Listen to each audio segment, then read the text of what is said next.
You gotta do part 2. So the commentator is referring to Starkiller or Galen Marek. I stopped it where I did on the last video because technically it's a separate person. So here is Galen Marek's clone. So 6 months after the death of Galen Marek, Darth Vader had transported his deceased apprentice's body to the cloning facility on Kamino. The plan was to use Marek's remains as a template for a new, more powerful and compliant version of him. However, the accelerated cloning procedure and the traumatic memory imprints from Marek's past, it had caused the clones numerous problems. The clones had contained the original's memories and emotions, leading many of them to experience vivid, uncontrollable memories of his life. These mental disturbances had led to the insanity of most of the clones, and it did not take them long to reach that. After a series of failures, Vader eventually created a clone. They were designated Subject 1138, who seemed to show signs of stability, which was marking the first real success. However, this clone was burdened with Marek's overwhelming visions, but unable to meet Vader's high expectations,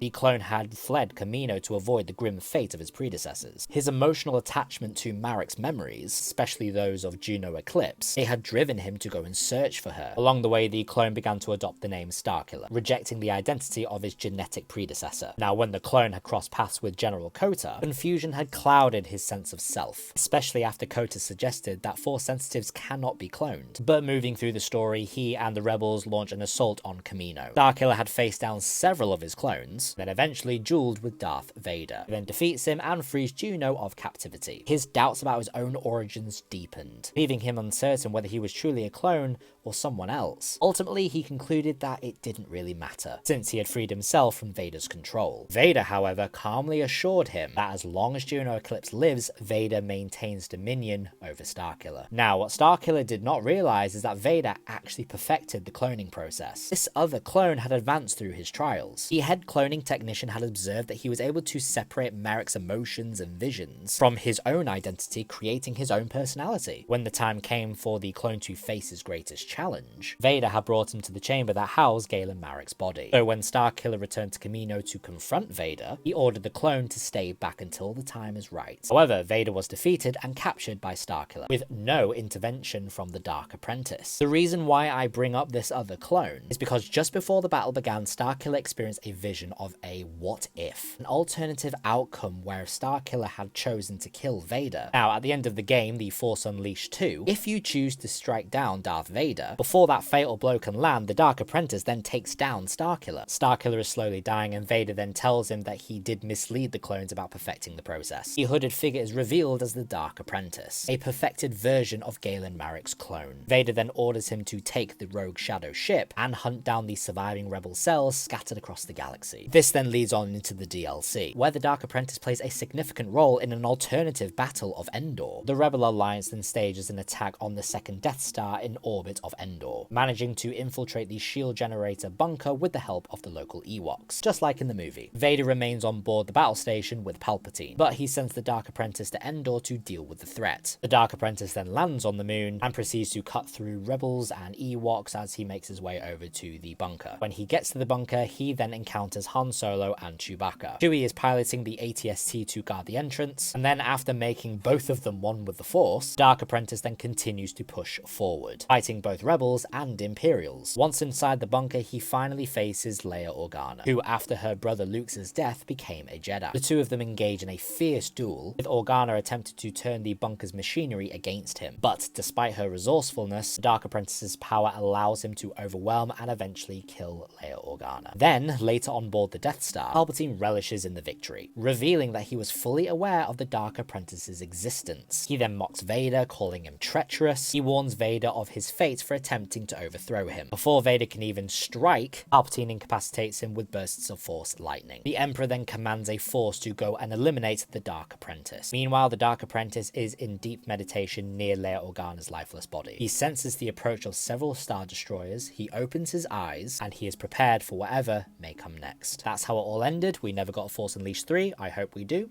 and I hope I helped.